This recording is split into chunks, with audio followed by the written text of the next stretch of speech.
Hello, welcome to the first of our live streams with Ecotourism Australia. We are joined here by Clay Baird. Clay is the co-manager with his wife and family of the Canopy Tree Houses in the Atherton Tablelands. Clay, welcome. Thank you very much. I'm glad to be here. No, it's really great. It's quite an exciting thing to be able to do this. Interviews remotely opens up a whole new world. Um, to start with, tell us a bit about yourself. How you got to where you are today. You know, your love of the outdoors. I grew up in the mountains of northeast Victoria in a family tourism and hospitality business that was accredited with Ecotourism Australia, and a business that had won multiple Australian tourism awards. And I grew up living outside in the mountains, enjoying a vast life outside and sharing it with people from all around the world. That was the Bogong High Plains, wasn't it?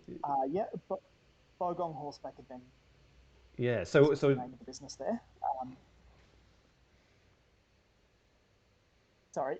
No, that's all right. You spent a childhood out in the wilds, living under the stars. Yeah, absolutely. I spent time all around the world, as did my wife growing up. So I spent time in California working in Yosemite and Sequoia and Kings Canyon National Parks and running around the world as a wide eyed young fella, like a lot of Australians tend to do. And my wife's dad was the postman, of all things, in France. And he was posted to the sorry, not the Pacific Islands, to islands in the Caribbean and also remote islands off the northeast coast of Nova Scotia. So you met traveling through the tropics and through the Arctic parts of the Atlantic, and then moved Uh, back and repositioned yourself back in Australia. No, we met riding horses in Australia. She came to work for us and migrated to Australia. So we met here. That was all done before I met her, but it's certainly a shared love that we have. So when you've been about a year in the Atherton Tablelands, and you mentioned to me earlier that it was the furthest north you've ever been. What's the experience been like relocating? Look, we set off with a car full of possessions and a 3-year-old boy and started heading up the coast and visiting friends. And it was a really amazing experience to travel across Australia. I've done vast amounts of travel around the world, but in terms of Australia, I'd never been north of Brisbane. So to arrive in the tablelands with a new job, and I have the ability to look at this landscape and this place with the eyes of a tourist and what our guests experience here. And this whole property, this whole landscape is new to me. And everything is new, and I'm learning a lot about the process as we go. You told me an interesting story earlier today about one of those experiences that struck you. I think it sort of leads us to discussing some of the surprises, perhaps, that a place like that can throw in front of the new visitor. So before my wife and I started on the drive up here, we took our little boy to Melbourne Zoo, which is a wonderful place, and we just wanted to experience some family time in Melbourne, where we spent a lot of time. And we took him to Melbourne Zoo, and we went to the cassowary exhibit. And we were fortunate enough that the cassowary was right there on the other side of the plate glass, and we were able to get up close and personal from a safe distance. And then when we arrived here in the Atherton Tablelands, about day 2 or 3 on the property here at the Canopy, we were inside our lounge room just in here, and the cassowaries came up to the glass door, and the tables had turned of sorts that we were now the exhibit, and the cassowaries were living outside in the world where they should be.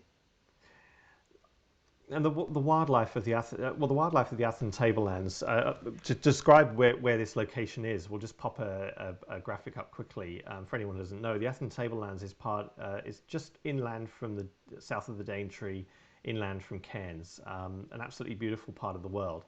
I think Attenborough's described it as one of his favourite places, and as you know, it's incredibly biodiverse and rich. The wildlife that you would have around your place would be extraordinary. Take me through that. So this little fella here is a Lumboltz, or a tree kangaroo, and it took me a long time to see them before I got here. I think I was here a couple of months before I saw a tree kangaroo. Actually, one of our guests came up to introduce it to us. We have cassowaries, we have the Victorious riflebird, we have a huge array of reptiles, of butterflies, and even taking walks through the forest at night. It's an amazing world of what you find. There's iridescent mushrooms. There's glow flies and glowworms. There's nocturnal species. There's nocturnal snakes, possums on the roof every night, and some of the little paddy melon wallabies that still come to the back door to get the odd carrot top or a piece of sweet potato. And those animals you described. I don't know how many Australians actually know about tree kangaroos, but they are literally kangaroos that live in trees. Quite literally, I didn't know anything about them either until I got here. They look a little bit like a long-tailed possum or kangaroo in a tree, with a body about the size of a watermelon and a tail that's probably almost a meter long with a black tip. It's sort of a cross between a kangaroo and a monkey. And those birds we saw a moment ago. I'll just play that video again. Well, obviously we talked about the tree kangaroo, and we talked about the cassowaries, which are extraordinary enough in their own right. The other bird you mentioned was the riflebird, which is of course a bird of paradise. And again, people often don't realise that we do have displaying birds of paradise that you can see in these places. Absolutely, and we have three or four rifle birds here that display just outside of my kitchen window every morning and on the balconies of the tree houses here. We have fig parrots, we have spotted catbirds, we have um, some amazing little doves. I think it's a peaceful dove. The bird life here is incredibly diverse as well. And if you look at the plant and the animal species that live here on the tablelands, it's an ecosystem that's unlike anything else in the world. The cassowaries live entirely on native fruits. We have lemon aspen and ure plum that grow wild on the property. We have the Atherton figs, or the Atherton nut. And the figs are the most phenomenal thing to watch growing. They grow in a spiral around the trunks of the trees, and they fruit sporadically, just depending on the seasons and the rain and the temperature. And those fruits dropping on the ground and being eaten by the cassowaries and the riflebirds and everything else, and keeping that process going. Yeah, one of the interesting things I found is the tree houses that we have here are spread out along the banks of the Ithaca River.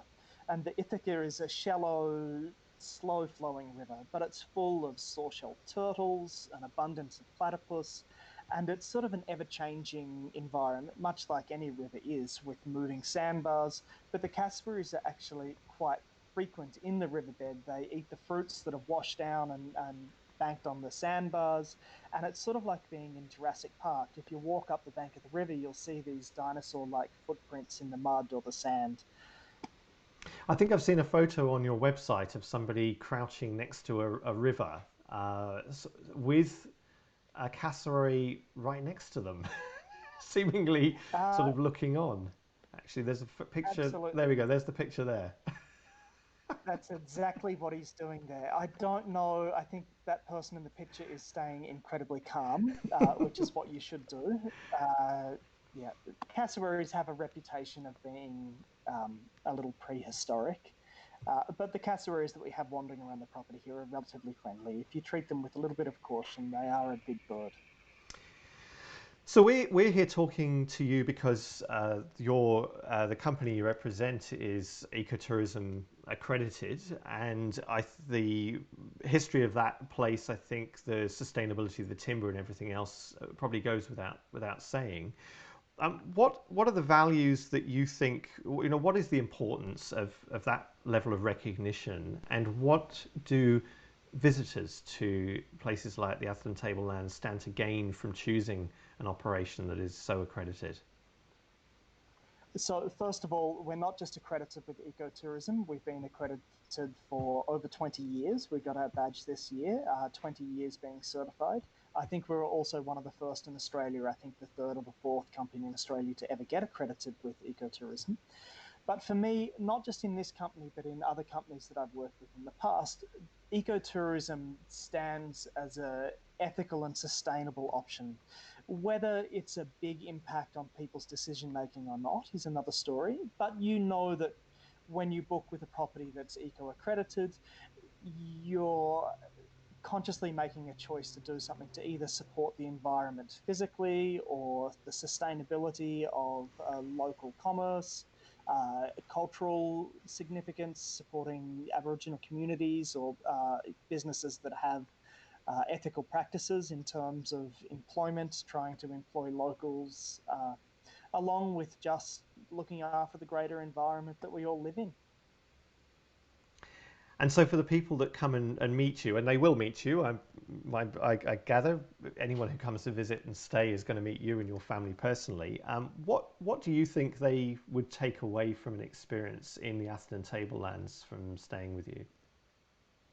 I think how close we are to nature, how immersed you are in the forest here, and how close nature is. I think one of the surprising things that I've found here is actually the climate up here. It's seen as a a tropical monsoon area. But to me, there is no bad time of year to travel up here. On the Atherton Tablelands, we don't get the humidity of the coast. We don't get the scorching temperatures. It's been a pleasant 20 to 30 degrees and 60% humidity for the last year in the Canopy Rainforest here. We're 10 degrees cooler than anywhere else. So the ability to walk around and enjoy the outdoors all year, to be in comfort. The tree houses that we have are very well equipped. They have full kitchens. They have beautiful lounge rooms where you're just a screen door away from the world outside. We have very few mosquitoes, no bugs to speak of. It's a great place, even for people who are a little bit apprehensive of being in nature, to come and experience what we have in Australia. This is such a unique environment to come and visit and to live and to show your children. It's such an important part of the world. You know, I couldn't agree more. One of my most favourite places ever. Clay, thanks for joining us, for being our inaugural interviewee, and for taking the time to step outside and show us and tell us about the most beautiful place that you live in. We'll look forward to finding out more. Anyone who does want to discover more, we'll put some links up on the site. If they're not there already, you can find the the tree canopy, The Canopy Tree the Houses. canopy tree houses, sorry, on Facebook and online, and go and check them out, and visit us at Wild Diaries. Follow us all on Facebook, all the usual stuff. Clay, thank you very much for your time. Have a lovely day. It's a pleasure. Best See ya. wishes. Bye.